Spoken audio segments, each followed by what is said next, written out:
Hi there guys, and welcome to another Train Sim 2018 video. Today we are doing something I've been looking forward to since I heard it was coming, even though we didn't really get too much hype about it. We got a couple of cab pictures and that's about it. And that's the new 47.8 that comes in the Virgin first generation pack through Steam, by DTG of all people. So you get the 47.8 in two liveries. You get one with the black panel and one with the white panel, whether you get a white panel, yellow panel. And you get a HST in, I think there's one or two liveries. I haven't checked it out fully yet, to be fair. It's Maiden Voyager in the old Virgin Cross Country livery.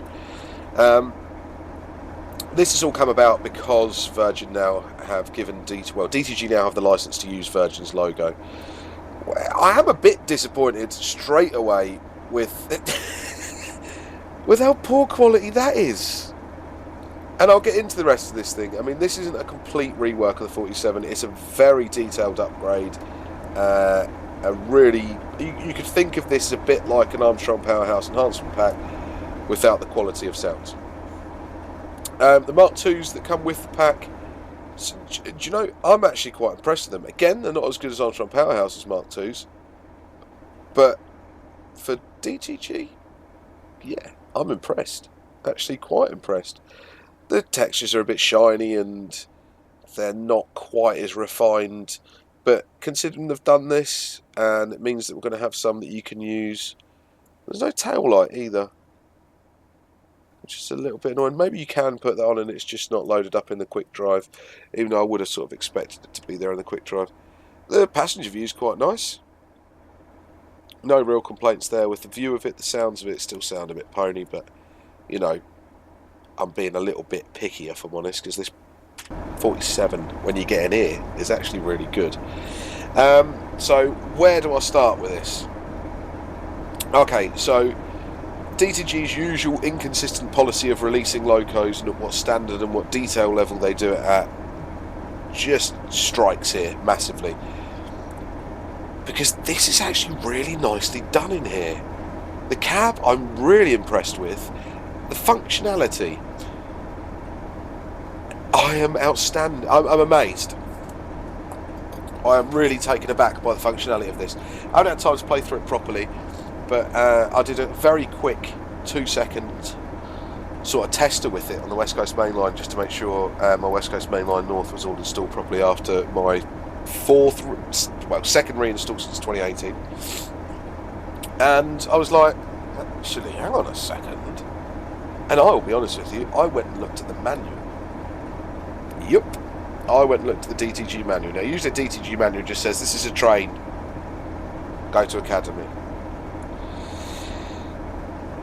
This thing has masses of functionality. So if I told you there were 32 clickable and usable buttons and things in here, including the cab controls. So I'm just going to read them out and then we'll go through some of them afterwards. But this just gives you an idea of sort of the effort that's been put into this, so I'm really quite pleased. So you've got a train brake, headlights switch, separate headlight switch, which is up here, anti-slip brake, loco brake, AWX knowledge, horn is high and low, engine start, engine stop, driver wiper control, screen wash, mouse only, but it's inoperative, but it's there. The button's there, you can press it. Master key, power handle, reverser, ETH dimmer light switch, overload reset, fire alarm test, cab light switch, foot warmer, cab heater, second cab heater, tail light switch, demister switch, instrument light switch, marker light switch, manual wiper handles, ETH supply controls, blinds, second man's wiper controls, second man's horn, second man's DSD holdover switch, AWS isolation handle, AWS change and lever. Okay, so this thing features fully controllable headlights. So I could switch the headlight on without the markers. See, so just get the headlight, and then if I wanted to put the markers on as well, they are on. What key are they on? It'd be nice if I knew that off by heart, wouldn't it? I think they're on control 3 or something. No, that's tail light. Marker lights are on control 2, so I can show that from out here. See? And you can actually flick through. That's a nice feature. So I just got that by pressing H. If I press Shift H, there we go. Just on markers there. So you can control them independently or do them as a set. Does that mean that's put... It does mean it's put a tail light on the back. Look at that, fantastic. I like that. That's a nice little touch. Good on them. Right, so the headlights we've been through. It has a driver safety device. This is where I have my slight gripe. The loco is fitted with a DSD pedal. The pedal is automatically depressed when the player moves the reverser into forward or reverse if the loco is travelling above 6 miles per hour and the reverser is moved into the engine only or off. The pedal will be lifted and a 7-second timer will commence, resulting in an emergency brake application. This can be overridden by pressing the DSD holdover switch in an emergency brake application caused by the DSD. It will be reset once the trains come to a stand or the pedal has been raised or depressed again. So it's not like a driver vigilance device, it is just a driver safety device. I'm not sure if the 47H by this time had it as a DVD, so as in the driver would have to press it every now and again, or with lack of control input. So I'm not sure. So I'm not saying that's wrong or right. The DSD sounds of things, it is completely right. That is what would happen in real life. But should it have DVD? I'm not sure. AWS, the loco is fitted with automatic warning system upon entering the cab. The AWS system is already set up. When changing ends, there will be an AWS self-test. Emergency brake application caused by the AWS will take 1 minute to reset. They have accurately simulated that. I have the changeover switches up here that are usable and things like that. At the moment they're not. I don't know why that is. I think there's a change end procedures. Change ends the loco. You must follow the change end procedure pressing Control 7. Will give you a walkthrough of how to shut down the cab you're in. Pressing the Control 8 will give you a walkthrough of how to start up the cab. Right, let's give that a go. Right, apply the loco brake and may move the train handle into emergency. Right. If necessary, switch off headlights, marker lights, and turn on tail lights. Okay. And tail lights are in here, which I can do with this switch here. Oh.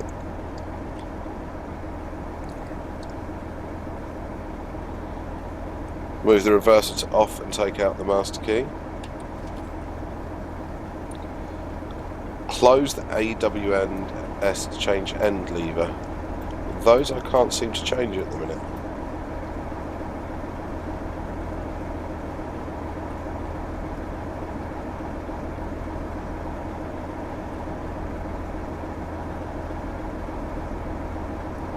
What's the cut? Is that not doable on the mouse? Let me have a look. 30 and 32. 32. Oh, it's C. There you go. Okay, so I've got that to work. That's fine. Okay, so Control 8. Let's see what it says about setting it up. Pull loco brake, open the AWS, cancel the horn, done that, insert master key and select engine only, which is there. Turn on cab auxiliaries as necessary, turn on headlight marker light, Cool. Actually, that's quite a nice little detailed way of doing it. I am impressed with that again. Fault overload reset. The fault trip of the loco can be detected when an illuminated alarm got light on the main cab desk. So that will be the fault light, which is this one, I'm guessing. This can be caused by one or two things: putting an amp overload, so something over 8,000 amps, putting the reverse into opposite direction, travel whilst in motion. We'll give that a go when we get going. To reset the fault, the power handle must be placed in the off position, and the overload reset button must be depressed until the alarm light is no longer illuminated. Cool. We'll give that a go when we get going. Wheel slip and anti-slip brakes. Wheel slip caused by load regulator. Causes the load regulator to automatically run back, reducing power until it is corrected. But it's still better and quicker to reduce power manually. The anti-slip brake applies a slight loco brake application in an attempt to reduce the wheel slip. They aren't always effective. I like the idea of this. Traction interlock. This loco has a traction interlock which cuts power if brake pipe pressure goes below 45 psi and reopens only above 60 psi. Do you know, some detail in this. ETH supplies the coaches, so we've got electric train heating. ETH supplies the coaches with electricity to power heating and lighting.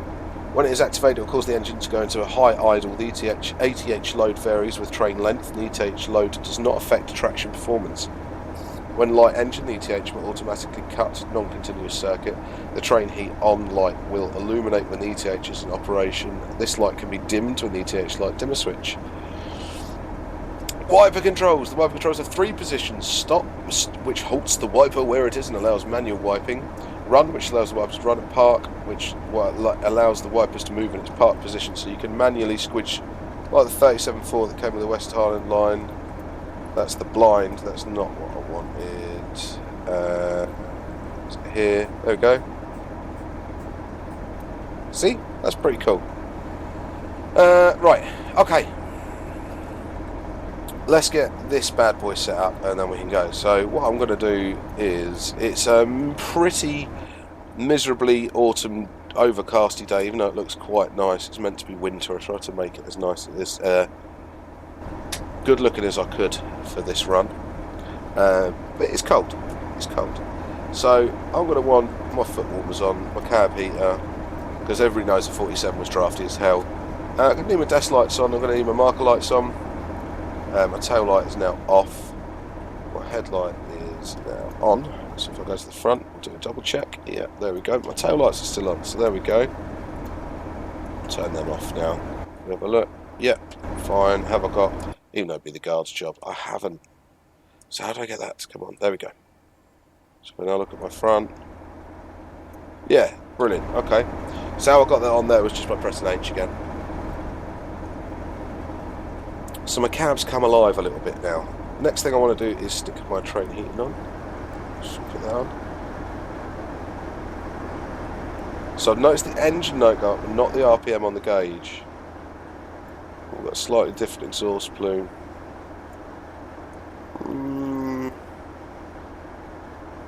Most of these were pretty claggy by the time they were with Virgin. We'll see how that goes. We'll see how that goes.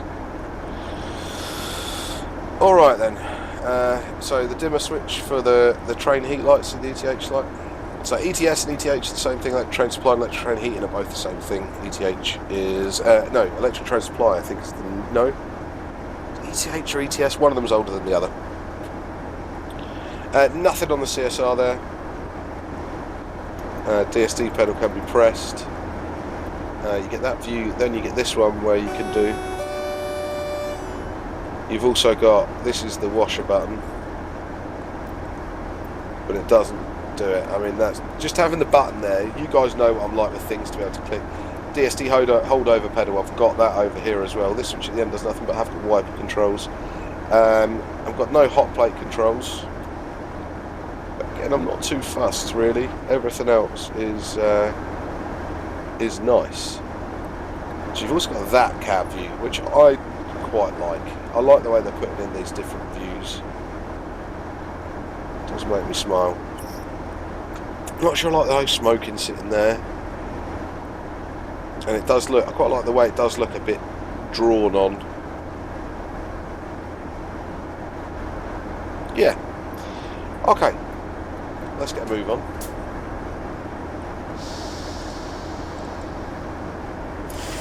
The brake's done, so I've got minimum reduction, then I'm on self-lapping all the way up to emergency, full service, then into emergency. There's a little notch there, but then you come down to minimum reduction, and then release. The other thing I do have over here is a brake overcharge button as well, just to make sure any sticky brakes do come off.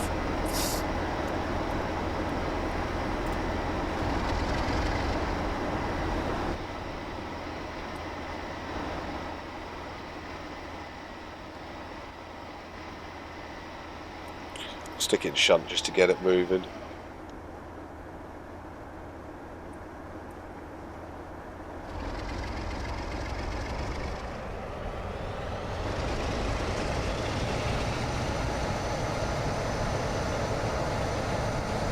So they've kept the... Ooh. I think I'm even detecting a little bit of traction motor whine there.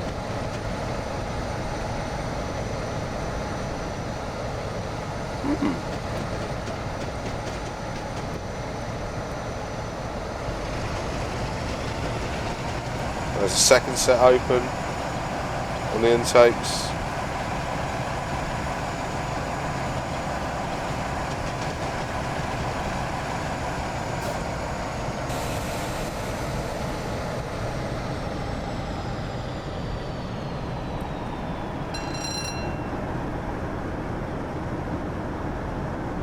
Having it run down there was quite nice as well. Bits that's slightly annoying me, window textures. I'd like to see them sorted out. They're just a little bit scruffy and a little bit too scuffed up and slightly tinted.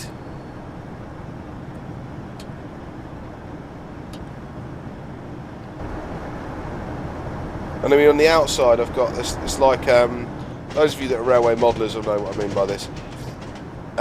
Somebody's done some weathering on it, which is all well and good. And these generally were grubby, but it's not sort of replicated in the inside, if I'm honest. That sounds isn't bad either, track joint sounds. What I should really say, and I should have said this to start, is I'm no massive expert on the 47 by any stretch of the imagination.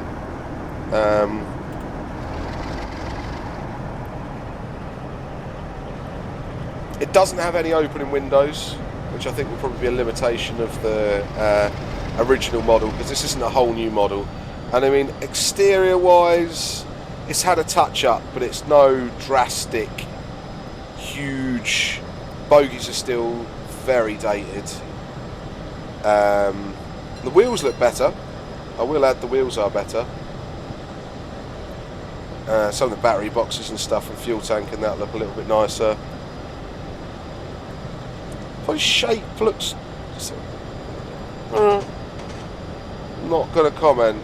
And does that... Right, this is something I want to check.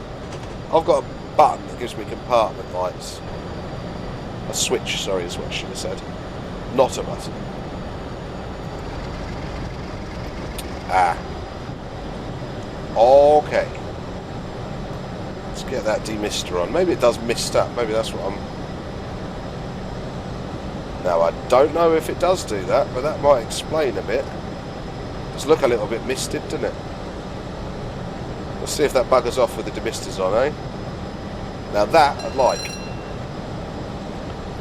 That'd be quite cool. Nothing mentioned in the manual about that, though, as far as I'm aware.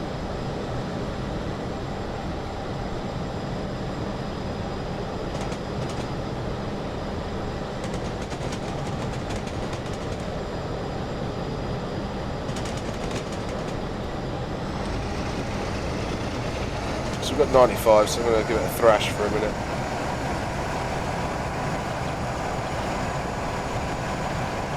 So yeah, from what I can see, you only get 143. You get the Mark II ETSO, the Mark II EF first open. You get the RFB as well, just the restaurant first buffet, if I'm right. And then you get a BSO. Mark II EBSO. Mark II's are bloody confusing. They confuse the life out of me, I won't lie. There's so many different ones that look so similar.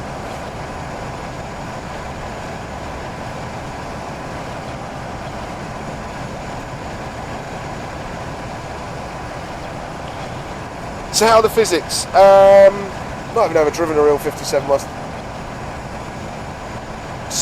I couldn't be exact. Does it feel like I'm driving a train? Yeah, it's not quite to AP standards.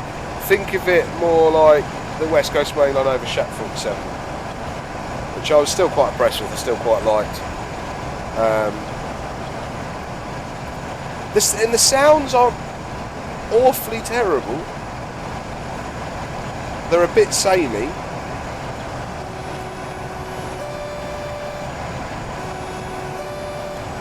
And it sounds sometimes just seem a bit watered down.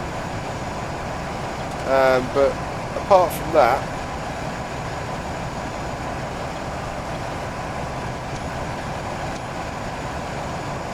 they're alright. Loving the NRN aerial on the front as well.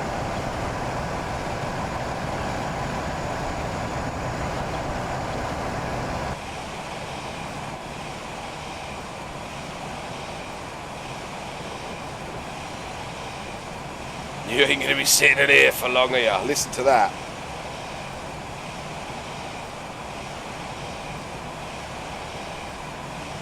Oh dear God. It's like being in a washing machine.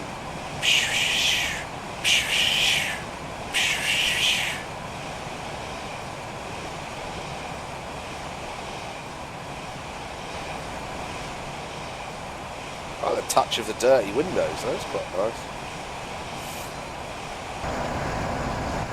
Those of you might be wondering about the route, sorry, this is Johnny Best's West Coast Main Line North track and vegetation upgrade for the West Coast Main Line North.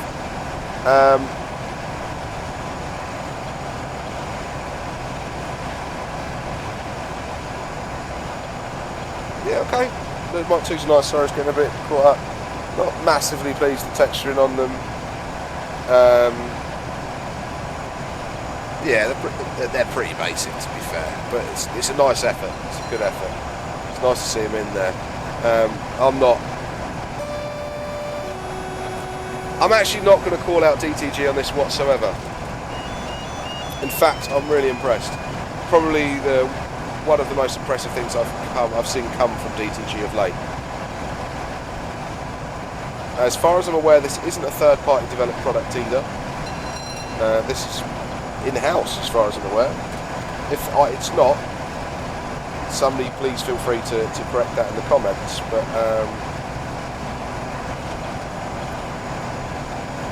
I'm impressed. And I'm really happy to say that. Really happy to say that. Train Simulator's been very political recently. And this is a bit of light relief, actually.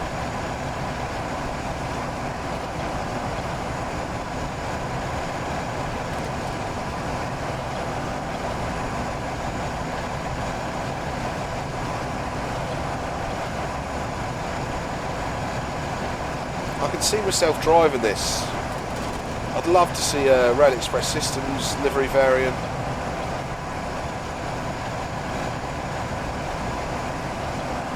Well, was the 7s that got the train heat that were originally on the... Is that... Were they the Edinburgh Glasgow ones, or were they 8s or 9s? I'll have to look that up.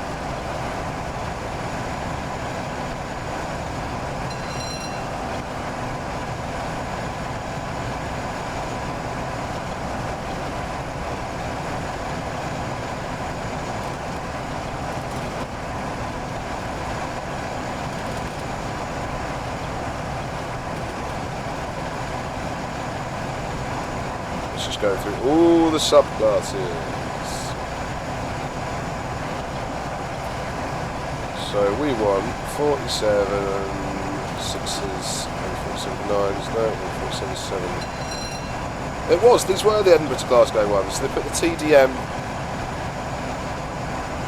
Hang on, was this a 47 7 or a 47 8? It's a 47 8.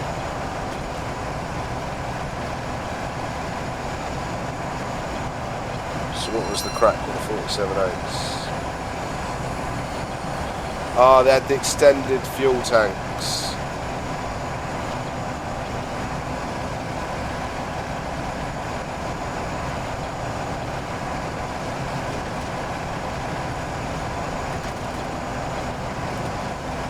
I went back to being 47.4s by the looks of it.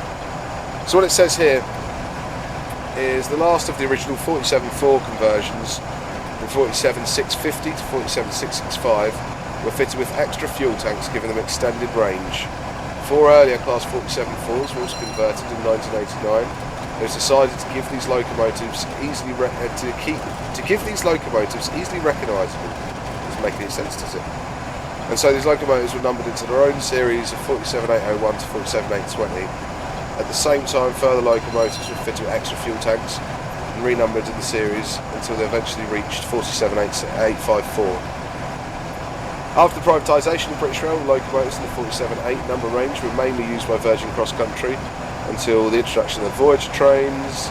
These duties have kept them maintained in serviceable condition, allowing them to remain operational longer than the majority of their classmates. As a consequence, most of them have received relatively recent overhauls. Locomotives in this number range are officially Class 47-4s under the top system.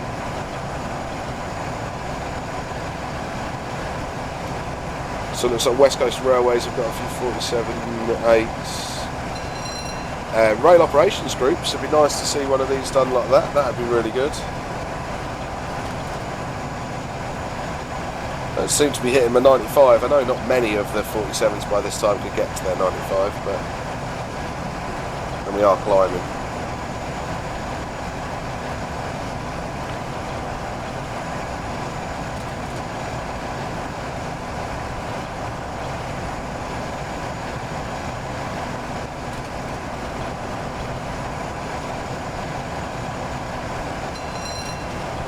Yeah, there seems to be quite a few sort of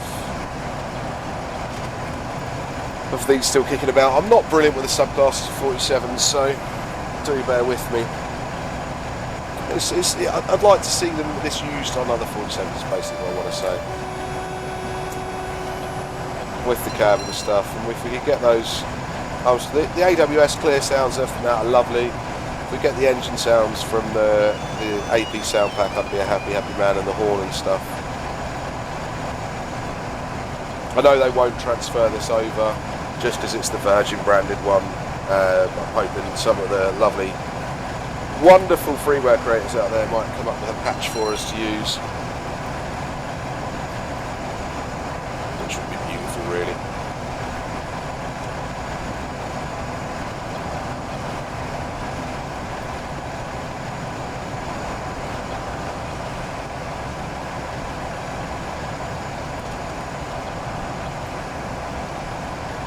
I mean, to me it still doesn't quite look right,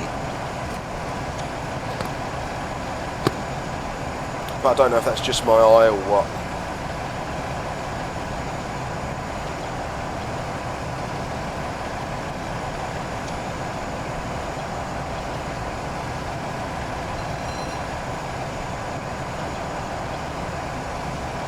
Kind of reminds me of the Hornby one.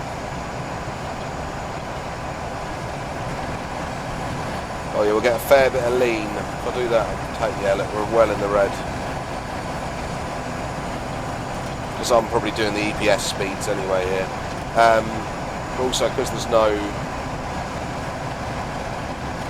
super elevation, I just want to get up to 95 really. Then we'll make it do some faults. Oh no, I'll tell you what we might do. We might try out some harsh braking.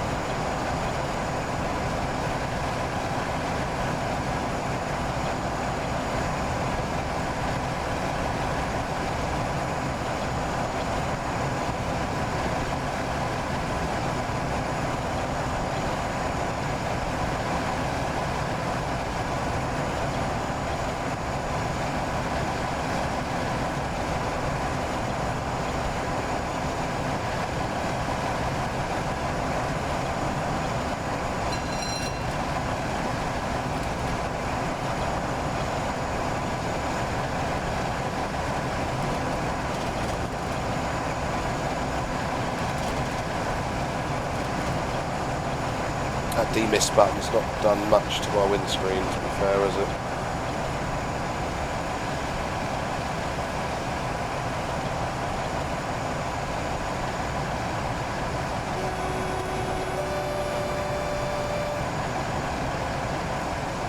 There's a new driver there as well.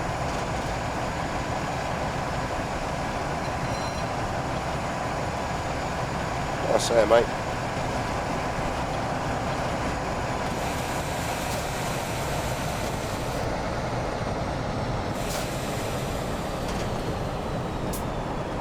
There we go.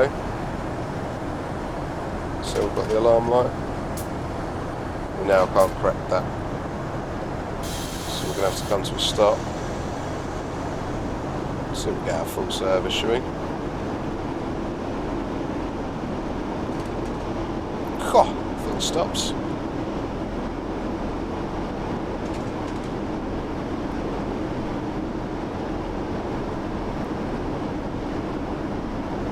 put a bit of the anti-slip brake down as well.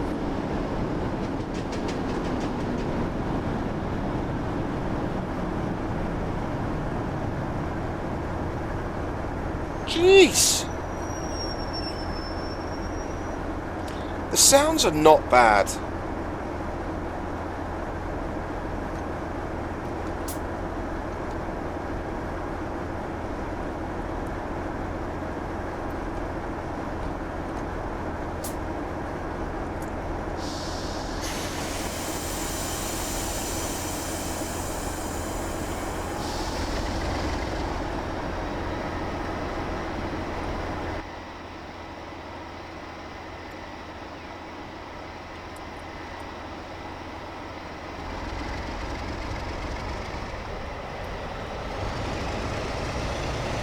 Can you get it to overload? No. Not a heavy enough train. Some slip. Not too good weather.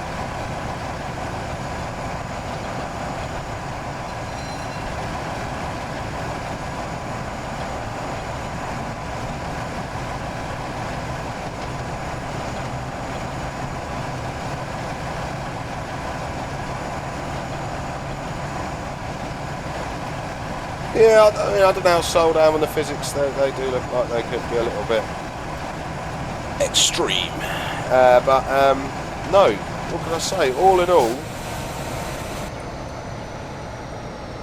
this thing's really nice. Do I recommend it? Yeah, massively. Go out and snap it up. This is by far a good effort from DTG. A very good effort from DTG.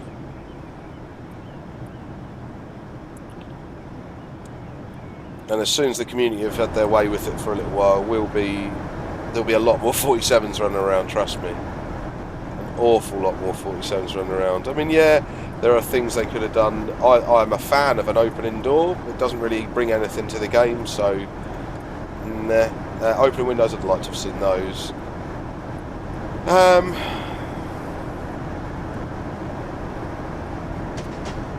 Oh, what did we want to do? We wanted to get the DSD to work, didn't we? Before I start summarising, really. Let's work out what it said I had to do to make it do that.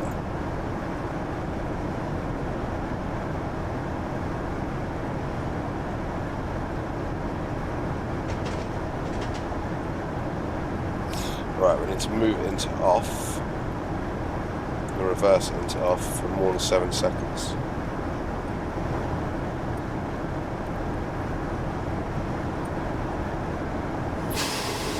There we go.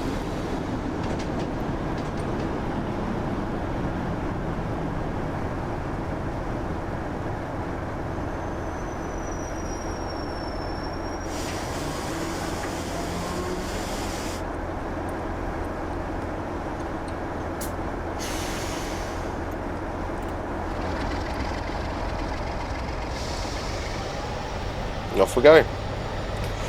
So yeah, to summarise, very impressed. It looks good, it drives well. So it doesn't drive brilliantly, don't get me wrong, the physics are a little bit off. But it compared to the AP pack, that is, and that's what I'm comparing this to. The Mark IIs, meh. They're a semi-decent attempt, and we've got them and they're on Steam now, so for those of you that make things on Workshop or anything like that, then you're rocking and rolling. I would still recommend you go and get the Armstrong Powerhouse pack, because they are better, vastly better.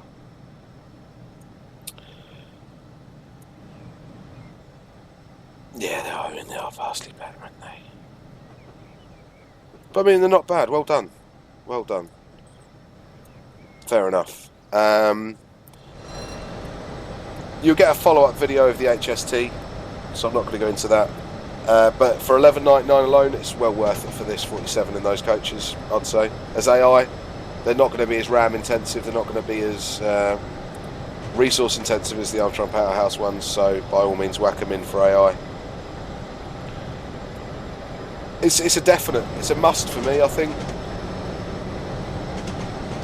it really does suit train sim. It's what we've been asking for. I know MKS are coming out with one later on. Until we get that, I'm happy with this one. So, go and get it is my advice. Alright, and guys, thank you very much for watching. I hope you've enjoyed this very brief intro to the 47. You will be seeing it more on my channel, definitely, because I'll be driving it more when some scenarios are out and about for it. Please feel free to like, share and subscribe. I'd really like to make a big push to get my subscriber limit up a little bit. I've got YouTube whinging at me, so do share this with your friends, pass this around a little bit. Also heading over to the Facebook page, make sure you're on that as well. External AWS, I've just heard. Nice touch, TTG, nice touch. Alright guys, once again, thanks ever so much for watching, and I will catch you in the next video.